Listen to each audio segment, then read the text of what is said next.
what you're doing is not easy. The gym world is not an easy world to be in, too, and it takes a lot of dedication. But if you run it right, you run it a certain way, you run it with a certain standard, you're going to stand out. And I think that's what you're doing. It takes everything. Like, I think with personal development, we it's almost sometimes detached from God because we get so caught in the mindset of we have to be selfish in order to be selfless. Mm. And I do agree with that to an extent. In order to be a good leader, there are things that you have to control within your own wheelhouse first and get yourself up to a certain level of standard operating procedure and a standard that you live by ethically so that you can be a good shining light and leader and example for those around you. I do agree with that, but I think not a lot of people put their trust and faith in God to help facilitate that process. Because if you already have the inclination to start that journey, it's not something that you have to take on your own. And it shouldn't be self-serving. It should be for an impact in the long term and not any sort of short-term gain or high or quick fix or shortcut, right? Where we often get caught in that trap because that's the narrative that's shoved down all of our throats, but especially men. If I didn't take that leap of faith in myself to trust in the journey and for it to sort itself out, no matter how, like just not even focusing on the how, just on the what and my why, everything else played out the way that it was supposed to in the way that it should have. And now when I tell people like my testimony, my story, my journey, they just can't help but think like this is just God's divine intervention because at literally every critical point, it could have been climactic in the negative direction. But I prayed, I focused on what I can control, and I just kept operating without even a thought in my head of quitting. Take you back to where you exactly started with that whole thing right there. As you said, put trust and faith in God to facilitate the process. When we are able to truly trust God with the process and lean into Him more, the trigger there is the surrender. Because when we get, as human beings, when we get into desperation, we immediately go to things outside of ourselves instead of internally.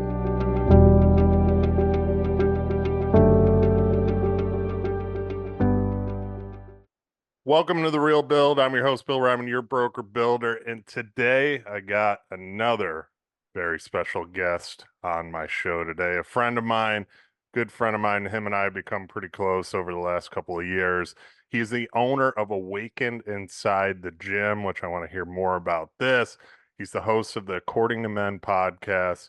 Also, hosts a weekly ruck club as well. So we'll get a tap into that a little bit too. He's a coach with the Iron Mind Tribe and also a first form coach where he has helped me personally the last year with my fitness, my nutrition, getting it dialed in. This is the man that you need to talk to for that. Eric Hinz, welcome to The Real Build, brother. How you doing? Wow, what an awesome intro, man. Thank you so much, bro. It's a pleasure to be on here, man.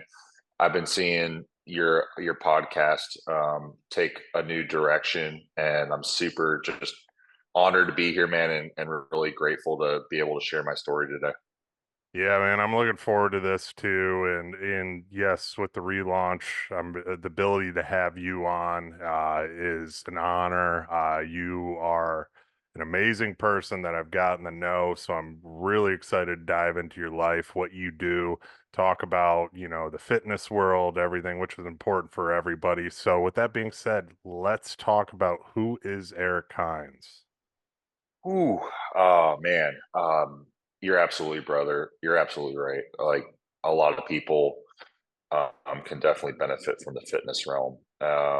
And I wasn't always that expert. I think I started lifting when I was about 16, 17 years old is about far back as I can remember, although I do have baby pictures of me in my dad's weight room messing around with some of the dumbbells and stuff like that.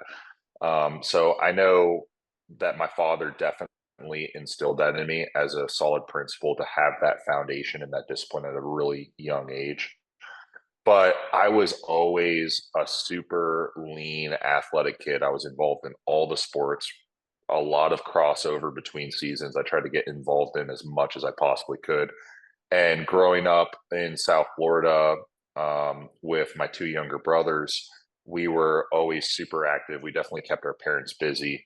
And I think it was being part of that team environment as well as just being outdoors a ton. We didn't really grow up in that day and age where everything was um, so much emphasized on technology, right? On like the iPads now and our phones.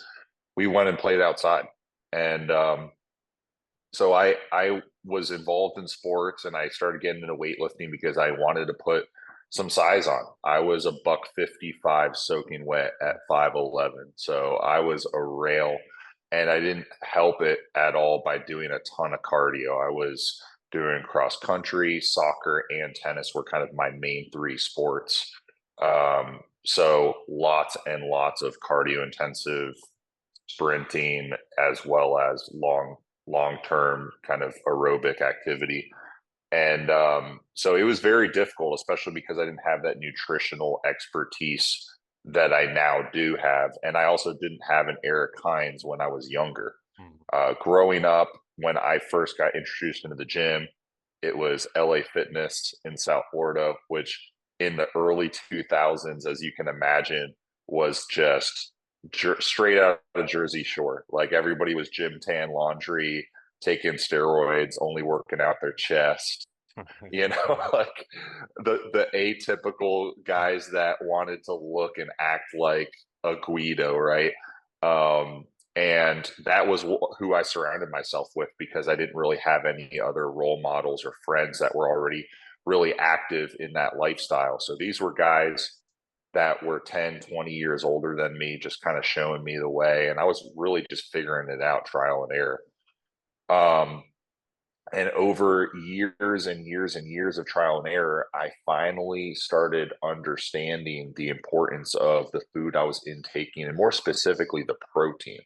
Um, bro science was like a big thing back then. It was, you had to get in a protein shake in the anabolic window of, 30 to 60 minutes and all of that good stuff, which we've later to find out that is a myth. And yeah, I essentially, started, okay, well, what is this thing called macro tracking? What is calorie counting? What is all of these different things? And, I know today you look up something and there's multiple different things telling you different directions, right? It's really hard to see exactly where the truth lies because there's a lot of research. There's also a lot of agendas. Back then, it was a little bit easier to find, but also you had to deal with the fitness industry kind of still pushing actively all these different myths that we still have a lot of people confused on today. And I just knew as I was kind of growing and developing myself and building myself up to the 215 that I am today and holding the line there, that it's not black and white, that this whole process has to be understood at a very detailed and minute level, and it has to be personalized to each individual. And I had a dream for about 6 or 7 years of opening my own gym. And I was blessed after everything had happened in 2020 that I had started kind of walking this path where it was God's timing for me to introduce my gym to the world. And in 2021, I pulled the trigger on a lease agreement to start my very own gym here in Virginia Beach. And that's the very shortened version of kind of how I've come up in the fitness industry and been able to be a leader in the space now for other people who are either starting their journey or have made plenty of mistakes like myself over the last 15, 16 years to be able to be where they're at today. So um, it's just been a really, really cool journey, man. And there's obviously a lot to unpack within that, Mhm. but that's kind of the long and the short of it. So you said your father instilled weightlifting in you. Was he the one, you talked about male role models, how you surrounded yourself with some bigger guys that are older, 20 plus years, but would you say your dad was the one that pushed that whole thing into you getting into the weightlifting world? Because it resonates with me quite a bit because I remember as a kid myself, like my dad had a gym down in the basement, and because when we lived in Chicago, outside of Chicago, and I remember he'd be working out there, and I'd watch him as a little kid, and I wanted to do the same thing. I'd pick up the dumbbells or try to that he was lifting, and he would always say, this is how you get strong. You want to be strong and stuff like that. He was a big influence on me on the weightlifting side of things, and then playing sports growing up like yourself, obviously getting in the gym at a young age, and with football, we were always just pushed to lift heavy weight. Probably wasn't good as a kid. Some of the weight we were pushing and developing bodies, you learn that now. That's probably why, you hear all my ailments I face all the time, two Right, surgeries, right. shoulder surgeries later. But would you say your dad was the main influence that kind of had that impact on your life? Absolutely. And I think it's a travesty for anybody to say otherwise. I know there's other people less fortunate to not really have their father as that role model and figure in their life, but I was absolutely blessed with my dad being that person for me. And it wasn't necessarily that he pushed weightlifting on me, but it was definitely instilled in me. We hear all the time with our kids, caught, not taught. It was Mhm. most definitely caught by me, whether I liked it or not. It was in my subconscious. And my dad was the same way. He was very athletic growing up. He served in the United States Air Force during the Vietnam era. So I've got some older parents. I'm 33. My dad's going to be 76 this year, I believe. And but he always had a weight room in the back of the house that was also his gun room because he was a big gun collector, and he actually got us shooting sporting clays and trap and skeet with shotguns when we were younger. And he was always in there just getting it in. It wasn't like any crazy extraneous like bodybuilding style workouts, but he would push himself and build up that muscle and keep that. I mean, even now it wasn't until like maybe a year or two ago, in his mid 70s, that I started actually like seeing him as an older person. Like, and I know it's probably biased because I'm looking at my dad, but he truthfully looked youthful all the way into his early 70s just because of that foundation that he's built and Mhm. that consistency that he's kept over the years. And so that was 100% the fire that sparked the flame in me to be able to start my journey at a very young age, an impressionable age. But even through the trial and error that included injuries and setbacks in the whole 9 yards, which I think a lot of people can relate to, it definitely helped me to understand like what to do and what not to do at a very early age as well, which a lot of people don't even have that baseline when they first get started. You said too, your dad, the consistency too that he showed you. That was one thing with my dad. I relate to quite a bit because my dad was ex-Marine Vietnam veteran as well. So he's my dad's 74, There you and go. he, he was a huge influence on my life, because I saw, things are caught, not taught, like you also mentioned as well. And I saw him with the hard work, uh, the dedication to staying healthy and working out and doing the right things and eating the right things too.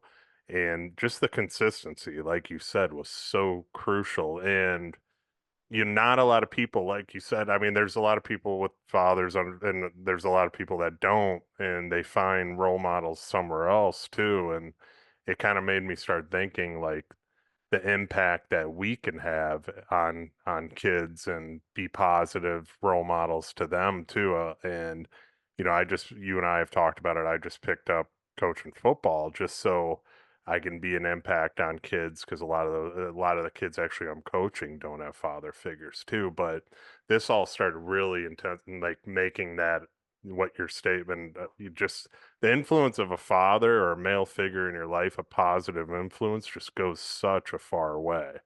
And I was talking with Ryan Austin about this about my son. Like, we just had him dedicated to the church, and uh, the importance of raising sons better than yourself, right?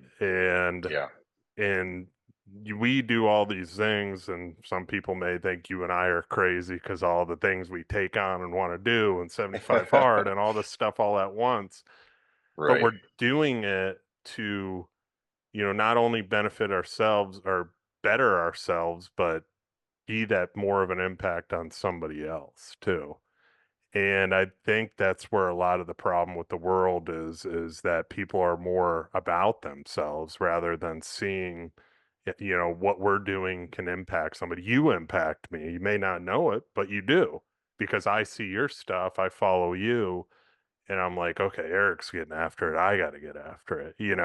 That's an impact. That's you resonating with somebody else and helping somebody else you might not even think about you're helping. So it's just crazy to think about like how it all stemmed down the line. Your dad, you talked about that influence, and then now you're an influence too. What do you think about that? That's crazy to see myself in that sort of spotlight, but I do think you hit a point kind of indirectly right on the head, brother, is that I don't think men truly understand the responsibility that they have. Like Yeah. we are each father figures for so many other men out there, whether we know it or not, and young men too, right? Like you may have majority of the team, for lack of a better term, in your back pocket as a father figure for them because they don't have that male role model in their household or in their life. And another great point you bring up too, I'm not a father yet. I very much look forward to that opportunity here in the near future. But I believe that the consistency that our fathers showed with what they knew was going to be a good foundation for their life and for their son's life is a common theme amongst really solid leaders and really good fathers. Because my father, much like a lot of fathers, has their own faults. And when you don't show that side as much and you focus on the positive to be that good example for your son and for the people around you that are paying attention, especially in the day and age we're in right now with social media, then you're not identified with your past mistakes and Mm. failures and things like that. You are showcasing the best of what can be, and in despite of everything that you've been through too, because there is a lot more pride and there's a lot more dignity and a lot more honor in showing what good you've made out of your life from all of the seemingly bad. And so I think for every man listening to this episode right now, you really have to reflect deeply on the responsibility that you have in your family, in your community, and everybody around you, because there are hundreds, if not thousands, of people watching on all different avenues, and you have to be that conduit for the next generation of strong male role models and father figures that whether you are a good one or not, you it's time for course correction, right? Absolutely. And you're 100% right, man, that us as men, we are the example. And I think there's so many men because it's been sold online forever that it's all about me, me, me, me, me. You know, it's not about other people. It's about you got to look out for yourself. But that's not how the world works. You know, that's not how God planned it for us. You know, God Correct. planned it, he made it so that we are on this earth to help others. We are on this earth to serve. We are on this earth to be an impact, be an influence. And it's like you with your business. You show up every day. You show up probably first, you leave last.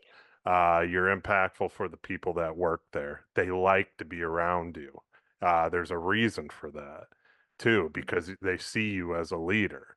But that's what leadership is, right? Leadership is being that person that people want to be around because you resonate, you have a light, you have a certain light that shines upon you that, you know, it makes people happy. They can come to you for things. They feel comfort within you too because Hmm. you're willing to listen. Not a lot of people are willing to listen anymore. And I want to know more about that with you as far as the leadership role with the new business, obviously starting Awaken Inside. You're going on 2 years now, correct? 2 year Yeah. anniversary coming up. Yeah, Yep. so that's Coming up here in the awesome. next month.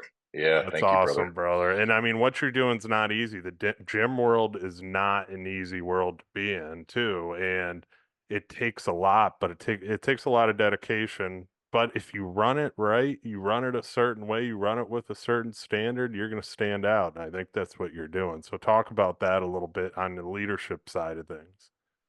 Yeah, and I really appreciate you bringing that up, man. That doubles down on some amazing perspective I got this morning. I got a God timing text from an individual who I felt it just compelled. I think the Holy Spirit was like, "Hey, you just need to reach out to this person." I hadn't talked to a local business owner in a while who had done some screen printing for me, and he also owned a restaurant that I'd been meaning to go by and try with Kate, and unfortunately gave me news that he had to close that down and to get rid of the space that he was in doing the screen printing and do everything out of his house. So he had to make some pretty significant financial adjustments, and then we go on to talk about the gym. And he said, "Yeah, you're coming up on 2 years, man. Huge congratulations. That's like an amazing achievement." And it really just framed things immediately right there with, not just gym industry aside, just owning a small business for 2 years amidst everything that we have going on. It is most certainly not easy. And I often forget that just going through the day to day and the motions and trying to keep the ship on the right course, it can be very easy for me to forget. So I really appreciate you bringing that up. And yeah, from a leadership perspective, man, again, you're spot on. It takes everything.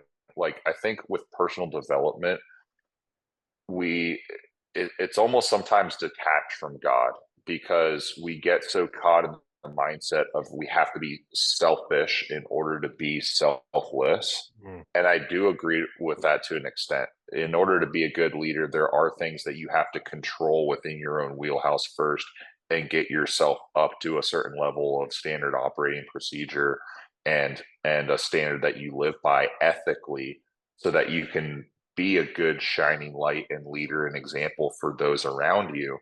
I do agree with that, but I think not a lot of people put their trust and faith in God to help facilitate that process. Because if you already have the inclination to start that journey, it's not something that you have to take on your own. And it shouldn't be self-serving. It should be for an impact in the long term and not any sort of short-term gain or high or quick fix or shortcut, right? Where we often get caught in that trap because that's the narrative that's shoved down all of our throats, but especially men. And man, when I started the gym, it was a freaking roller coaster. Like, I pretty much had to make a lot of tough decisions really quick. The old saying of drinking out of a fire hose, I mean, it was 100% that at times, and it came in waves. So rewind back to 2020, I had moved. I'd actually quit a um, a job in the construction industry. I was actually working at the time as a project manager for a large general contractor that I'd gotten a job and a career with outside of college for the last 6 years. And I was living up in Columbus, Ohio. Um, During 2020, it was basically a police state. It was pretty rough. Um, I needed to get the hell out of Dodge. And in the past, my company that I was working with at the time been totally receptive to me jumping around. I was single. I didn't really have family in the area. They were all still down in South Florida, and they had no problem moving me from job to job. But in this particular case, they kind of put their foot down, and so did I. So I left that job and all the benefits and a crazy salary at my age.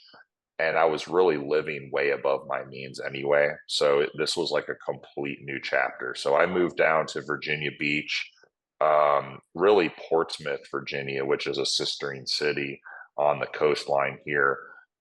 Because my friend at the time was like, "Hey, you want to just rent out a room in my house and help me pay off the mortgage?" And it was a super good offer, and I was going to be way closer to home in South Florida. I was like, let's do it. So I went up and packed up everything. I applied for jobs in 2020, which is like a oxymoron, and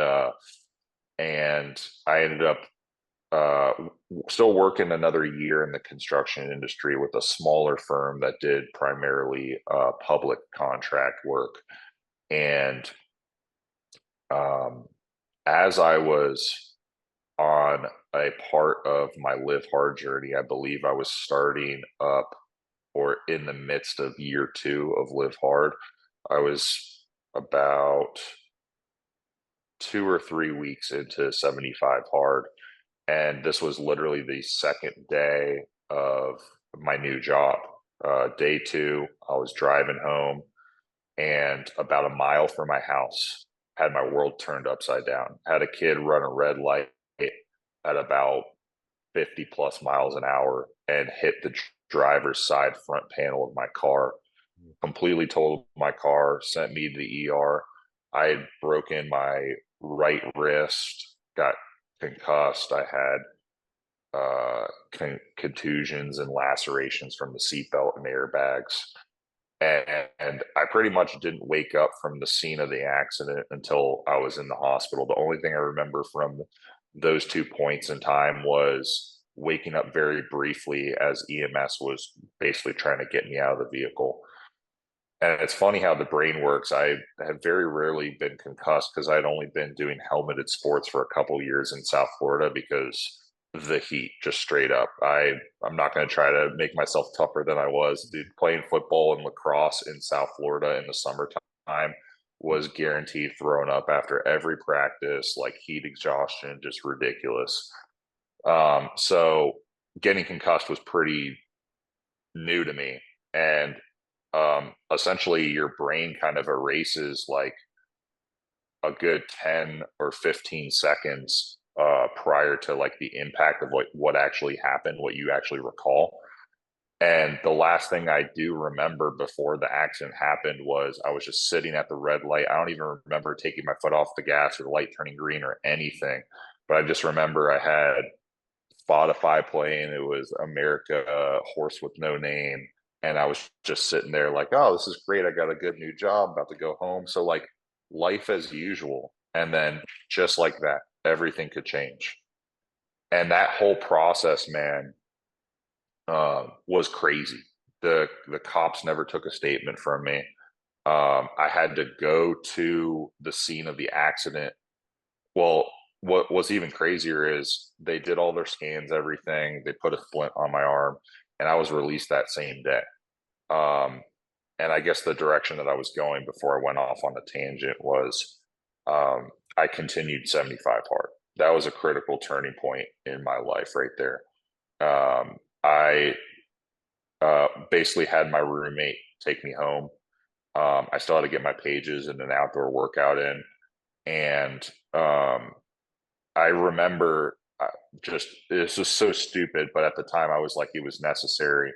Was I was definitely pretty banged up to where at the end of just a 45-minute walk with no ruck or anything, I was throwing up like all over the street. Like I was in rough shape. And then I have no idea how I even got through my pages and actually retained the information. But I got it done. And for the next like 56 days or so after that, was just leg days and walking or rucking. And I ended up getting 75 hard done. And to memorialize that whole chapter of my journey, I got the original one of the original 75 hard logo tattoos right where I had broken my wrist. Awesome. About a month after that happened, because it just completely changed everything. And it just so happened on one of those walks, that I had the Holy Spirit basically tell me, hey, this is like your framework for Awaken Inside and what you're going to do. And I started immediately typing it all out in my notes on my phone. And so I have it saved from literally like, um, from October, I believe like the 26th of 2020. I have like all of the starting, like it's going to be called Awaken Inside. It's going to encompass X, Y, and Z. Here's my core values, like literally just listed all out, boom, within that 45-minute walk.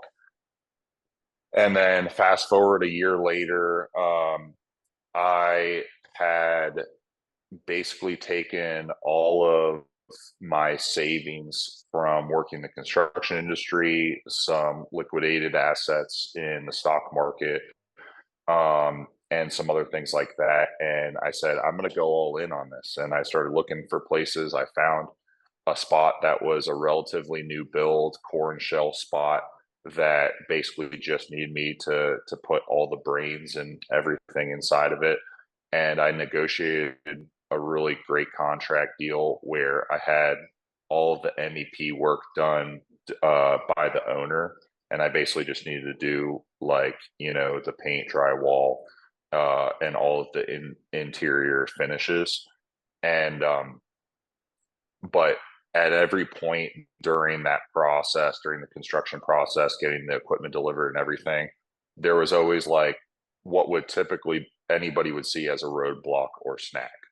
Um, and I think what people always misconstrue about being an entrepreneur, not a business owner, but an entrepreneur, is having like stuff figured out prior. The secret sauce is like that entrepreneurs just don't quit, because there's always critical points during the journey where you have to figure out something crazy that's either threatening like your life, your business, like your profits, like some sort of like critical turning point. And it's like you have to do something completely out of your comfort zone that you've never done before and try to figure it out. And that had happened like multiple times. So I had basically, slept in the gym for about 3 to 4 months. I think it ended up being closer to 4 when it was all said and done, because my old roommate and I had a falling out, and I did not have enough money in rent after kind of making the first initial purchase on the USA made equipment that I got for my facility.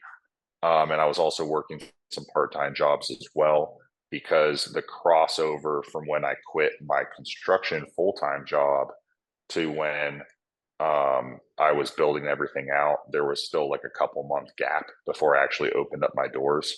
So I ended up working a line cook at a coffee shop making breakfast food for about a year.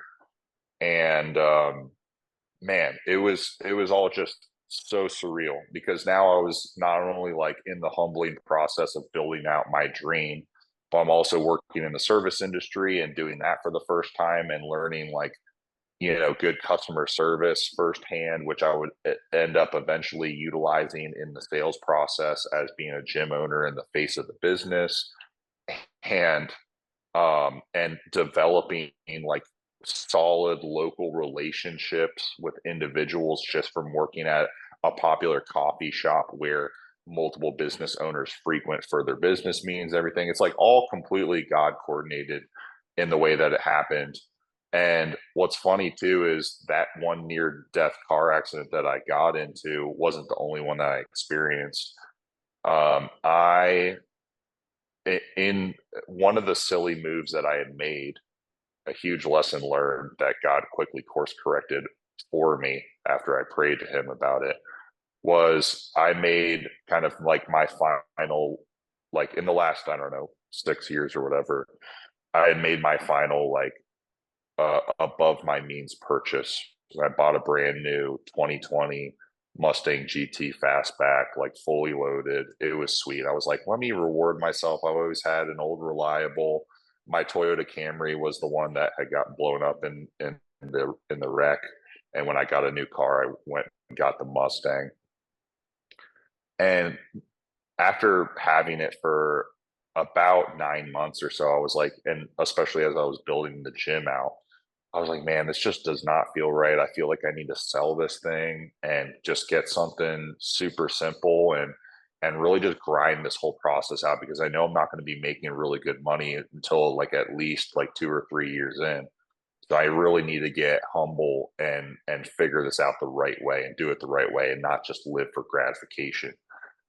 And God was like, all right, bet I got you. You're not going to like it, but I've got you. And one late night in December, as I was building, I was actually putting up all the flags and the rafters. I got all of the military branches and law enforcement flags up in the banisters in the gym. And it was cold, it was wet outside, and there's a U-turn kind of around the corner from my gym that will take you to the highway to get back to where I was living at the time when I had finally found an apartment after living in the gym. And I basically accelerated a little too fast. And I fishtailed into a tree and completely totaled and wrecked my car. And what ended up happening, what was the God blessing out of it, was insurance ended up cutting me a paycheck for it that was basically what it would have cost me to lease it for a year, which I basically had it for a year. And the economy at the time was the used car market was like insane, as it still kind of is now. And so it was like right before too that I had to kind of make a couple of big purchases with the gym. So that was pretty unbelievable. Um, and by the grace of God too, I was able to get a really good, reliable Subaru Outback to utilize as my daily driver, and basically have that paid off. So that, man, I know I'm kind of jumping around and this is just like another really critical part of the story, but rewinding real quick back to the accident. So I went with I actually went with Arsenal Strength, which is a great USA made strength equipment, weightlifting equipment company out of Knoxville, Tennessee. They weld everything in there. I wanted to keep everything in America as far as the business, the jobs, the material, all that stuff. And I had seen them from First Form headquarters being out there a couple times, just the quality and craftsmanship and utilizing the equipment in itself. I was like, this is going to be something that my clients will thoroughly enjoy and I believe in. But it was not cheap. I mean, it was on average about 3 to 4 times as much as any sort of China made stuff that you can get the equivalent of. Because I made sure, especially throughout the construction process, I know you know this, but you usually get at least 2 to 3 quotes for each of your different things just to kind of cross compare and make sure you're getting the most bang for your buck.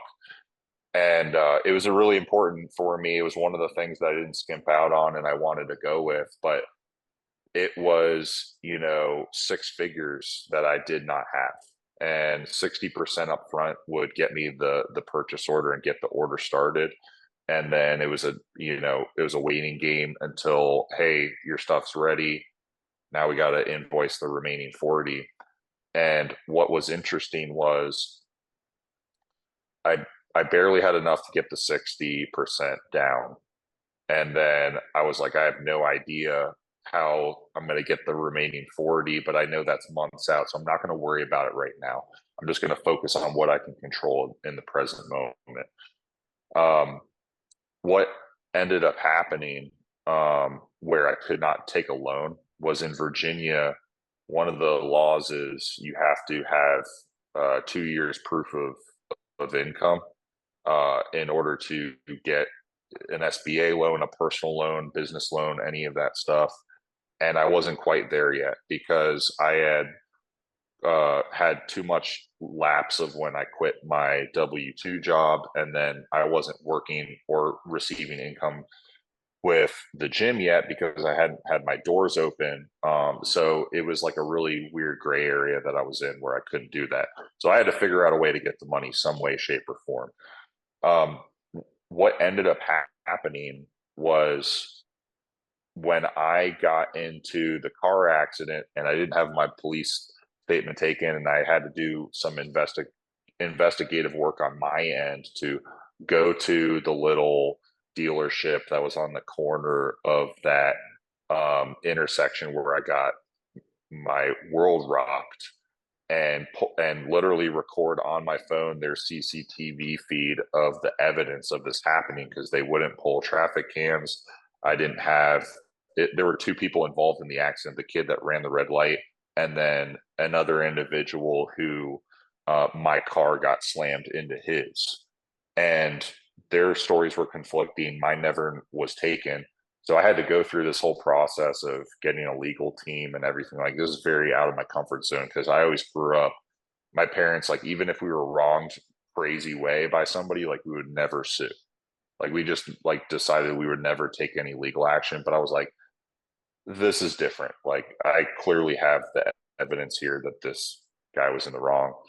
And by the time I had like this package ready of all the stuff that I did my due diligence on for the lawyer, they're like, this is case closed. Like, you're just going to have to wait to go through the process. We did like an online court thing because I think it was 2020, still maybe even 2021.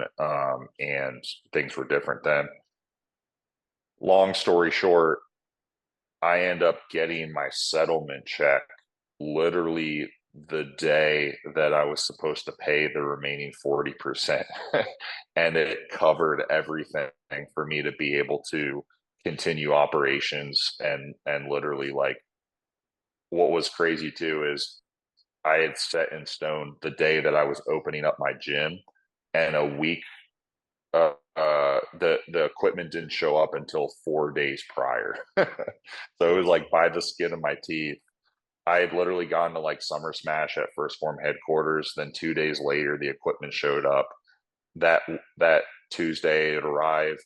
Wednesday had the gym deep cleaned, and Thursday and Friday had photographers and videographers in there getting content for the big day. And then Saturday, I opened up my doors officially. So it was just, I was like, you can't make this stuff up, man. And I know I kind of bounced all over with that story too. And I really didn't even hit every little bit of it because it's kind of hard to capture it all. But it was truly by the grace of God that all that stuff happened per his design. And I feel like if I didn't take that leap of faith in myself to trust in the journey and for it to sort itself out, no matter how, like, just not even focusing on the how, just on the what and my why, everything else played out the way that it was supposed to, in the way that it should have. And now when I tell people like my testimony, my story, my journey, they just can't help but think like this is just God's divine intervention, because at literally every critical point, it could have been climactic in the negative direction. But I prayed, I focused on what I can control, and I just kept operating without even a thought in my head of quitting. And I think that's what kind of separates someone for staying in the long game and someone who is either just doing it for the wrong reasons or doesn't really have it in them to get it done.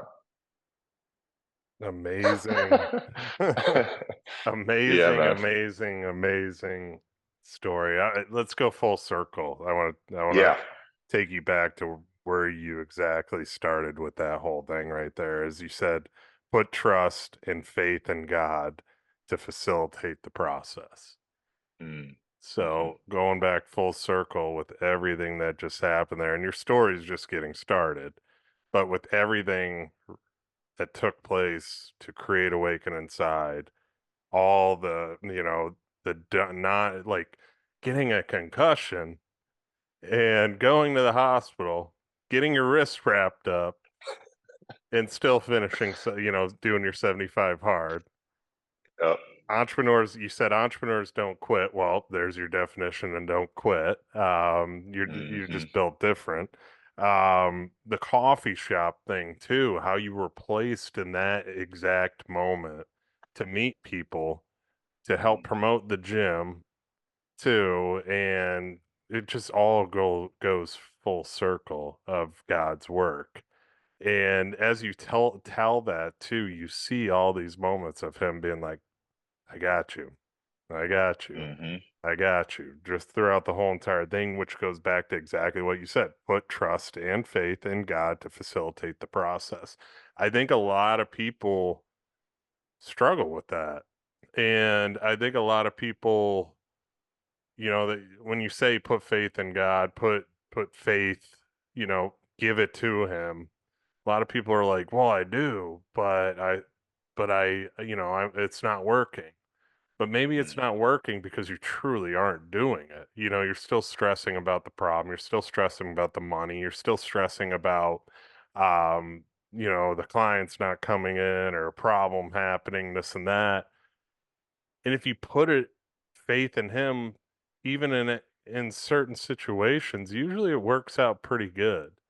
And you don't overthink it too. I mean, because a lot of people struggle, and I've said this multiple times, a lot of people struggle with their thoughts.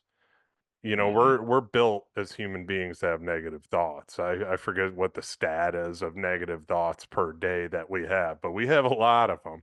It's And astronomical. Yeah. and but it's if you can subside those thoughts and just be like, you know what, I'm going to go into this.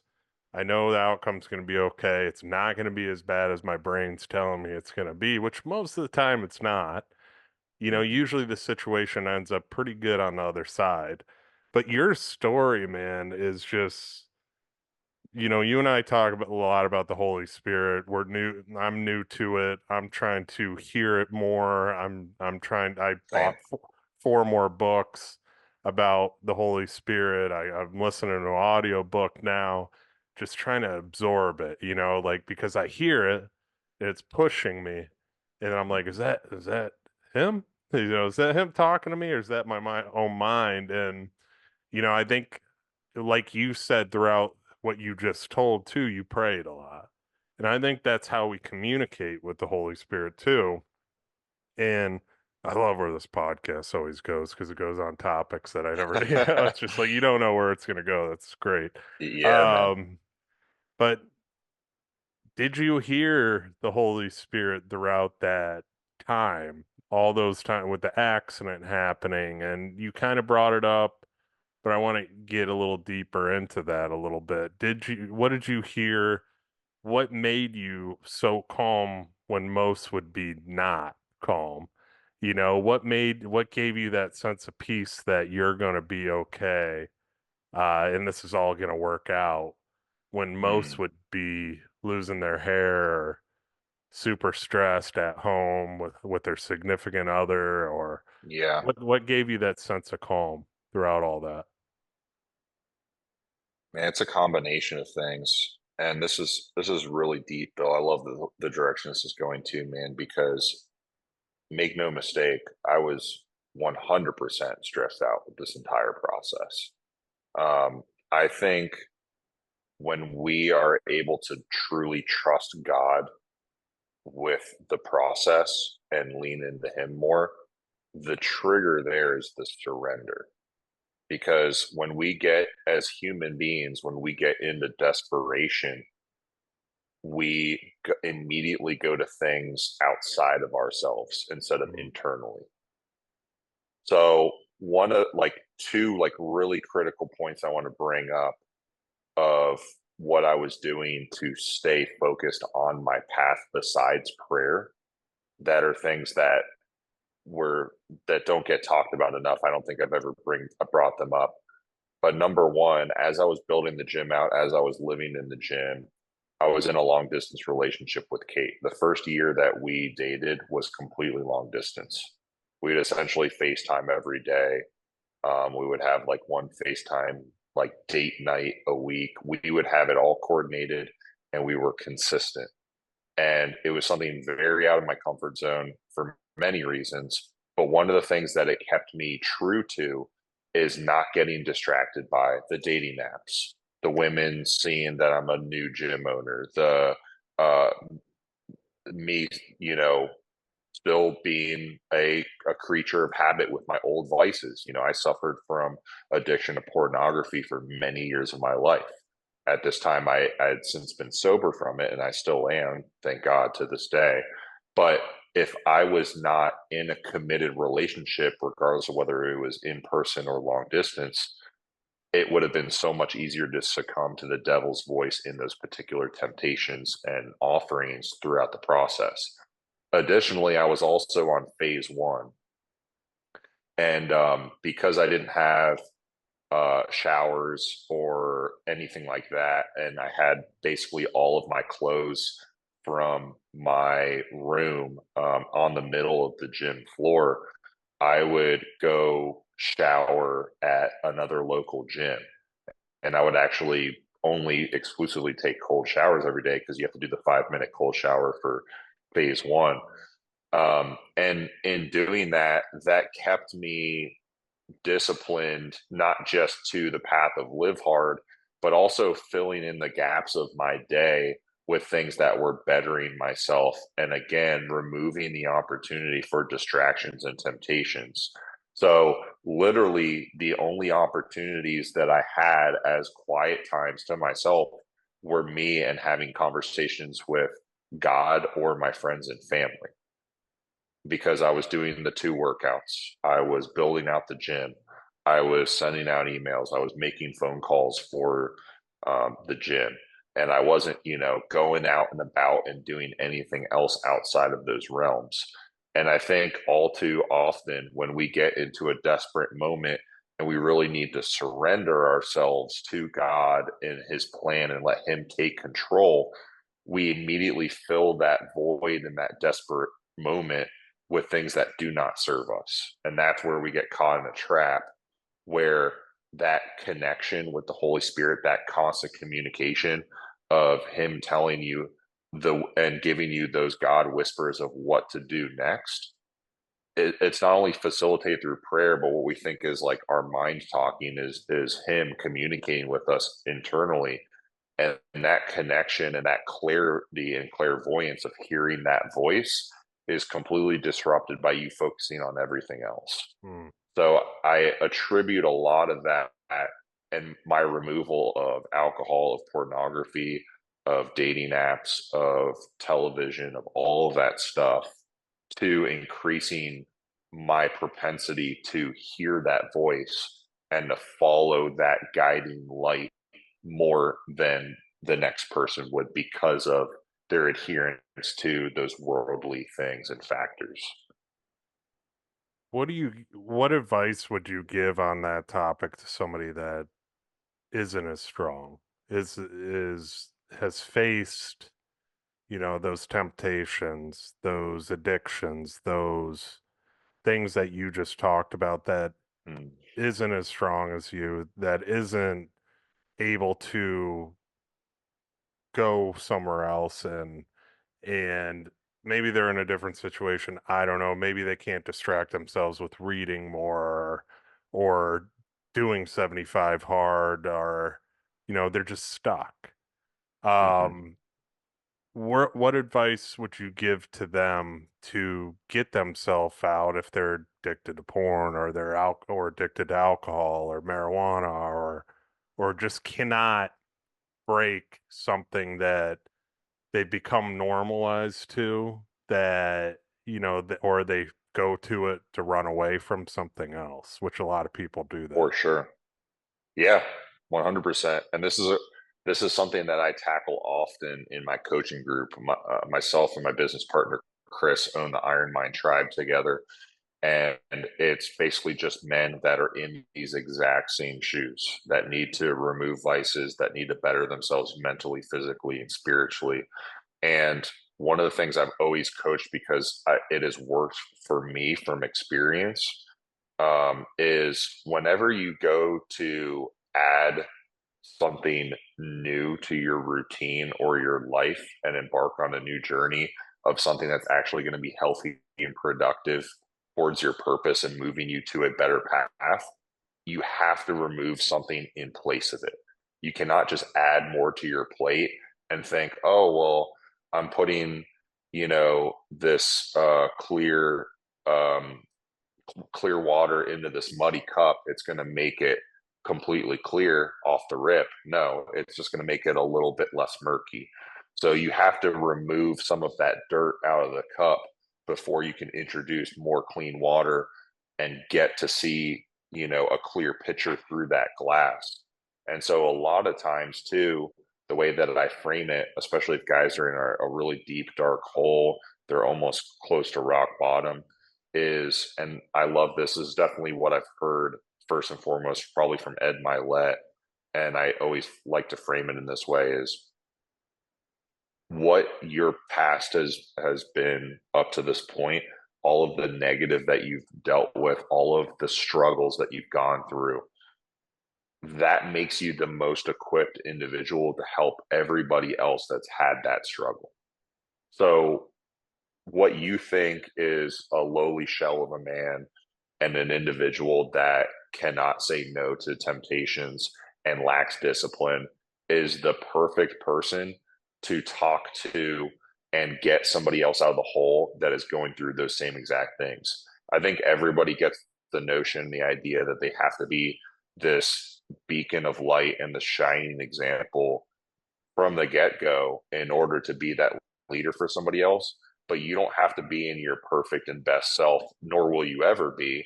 You constantly want to strive to achieve that, but it's not something that is realistic for you to have that image because you may not even be relatable at that pinnacle of yourself to other people, often to a fault because of how dialed in I am and where I'm at in my life.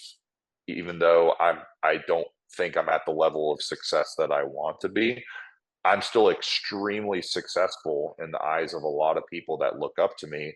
And it's almost too much to where I've often had to bring myself down to like, hey, like my resume is not all of these crazy, awesome things I've done. My resume is all of these terrible things that I used to partake in and I let control my life.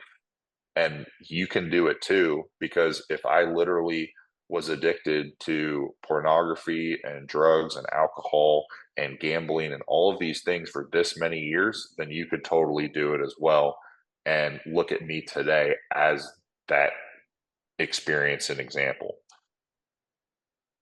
Uh, And it's so spot on, man. Like, I think one thing I wrote down while you were saying that is undoing the norm is kind of the Mm, thing where my mind went there. Like, it's been so normalized, alcohol, so normalized. Smoking weed, kick back, relax. Now that's becoming normalized because it's becoming legal everywhere. Pornography, normalized. Um, all these things that back before were not the most normal thing. Alcohol's been around for a while, but then obviously was taken away and now it's back. But it's with commercials, everything, it's just becoming so normal for people hmm to, you're stressed, go have a drink. Like, how many times do you hear that? Like, oh, what a week. I can't wait to have a drink. I'm guilty of that. Like, and you start hmm seeing it within yourself. And like when you do things like 75 hard where you have to shut that down, it makes you realize how much you didn't need it, how much it hmm wasn't a necessity to relieve that stress, how much less stressed you actually become because you didn't do it. because you're spending your time doing other things, like you said as well. Um, Right. and I think unnormalizing the normal and doing, these finding other things to keep yourself busy. And if you want to have a drink, that's okay. That's I'm not saying, but there's people out there that really do struggle with it where it's multiple things. I used to normalize it. I used to be the one to go out and hammer beers and with the boys and this and that, and think it's normal. Or after golf, yeah, let's go get some beers, this and that. And it's like, no, now after I golf, I'd rather be home. I want to go home and hang out with my kid and my wife for the rest of the week, weekend. And it's Yeah. just you start figuring out these things that aren't normal. What's normal should be the time you spend with people. What's normal is the presence with them too. Because you learn that these things are blocking out that time that really matters too. And I saw something, I think Ed Milet had it on his podcast today about, I forget who the guest's name was, but he talked about the importance of time that we have with the people around us, and Mm, spending those moments with your parents. Like I had lunch with my mom uh the other day, and I haven't done that in forever, and I was like, man, mm. this is like, I need to do this more. It made me realize, That like, hits home. Yeah. yeah, and it's like because we get so busy as entrepreneurs, we get so busy as husbands and boyfriends and fathers, and all this stuff's Hmm. getting thrown at us all from all different directions. We got to work out, we got to do this, we got to go coach football, we got to. It's like, sometimes you just need to take that time because we do have time. I think a lot of people's oh, I don't have time for that. That's BS, man. You can make the time. Hmm. Like there's one day in your week that you can set up an hour with your mom or an hour with your dad, or because when they're gone, man, you start like, our parents are getting older. When they're gone, that's when you're going to reflect and be like, dang, I wish I did spend that time. I wish I did take that hour with my mom and, Yeah. talk to her rather than just having a phone conversation, or at least having a phone conversation if she's not local. It's just, or even with your wife, man, the presence with her instead of so many people. You go out to a restaurant, you just see them sitting on their phones, like, and it's like that's all people are doing. They're so engaged in everybody else's lives that they don't see theirs. They don't, and time just passes by Hmm. so fast rather than, you can slow it down by being in the moment too, I guess is a way to look at it. But unnormalizing those normal things, man, like you said, and like doing other things, making it the norm that better yourself, like that's huge right there, what you said. Yeah. Yep. Yeah. And man, we'll definitely have to do a part two because Yeah. there's still so much to unpack, brother, for sure. And you're on a roll. I could feel the flow state. The two things I kind of want to part people with that have taken the time out of their busy schedules to listen to this episode, I greatly appreciate it, is number one, regardless of whether you do it cold turkey or you wean off a lot of these things aren't serving you. The biggest misconception is that the temptation goes away once you're done, once you're sober, and it's not. It it's still prevalent to this day. I still have scenes and certain pictures and visions and stuff that come up in my head, or opportunities where the peer pressure seems a little bit more tantalizing than normal, right? And you have to remember that the self control and the discipline of continually saying no to that strength and that power that resides within you for making that decision is far more valuable and worth any sort of, oh well, let me just, as a one-off situation, because you will regret the second that you fall back into that temptation, because it is so much easier to stay disciplined to that negative side of things than it is to stay the path and resist the temptation. And number two is, after having heard Bill and I talk about this, and realizing that those things do sever the connection with God and the Holy Spirit, and having that constant communication with a God who loves you and literally has unlimited power to do whatever amazing blessings that he has in store for you in your life. Why would you want to interrupt that connection? Mm. Why would you want to make it harder to discern what sort of signs and signals and miracles that he has for you? So I implore you guys to really dig deep down, reflect on why you're still holding on to those things. Like truly, like why is it that you're still embarking on that path, and just seek something different, regardless of whether it's one thing at a time or multiple things. Just know that you're definitely not alone. There's individuals like ourselves that have been part of this walk for some time. And even though that we're green in a lot of different respects with our faith journey and a lot of things like that, just know like there's people here that are willing to help you and to give you that guidance that you need.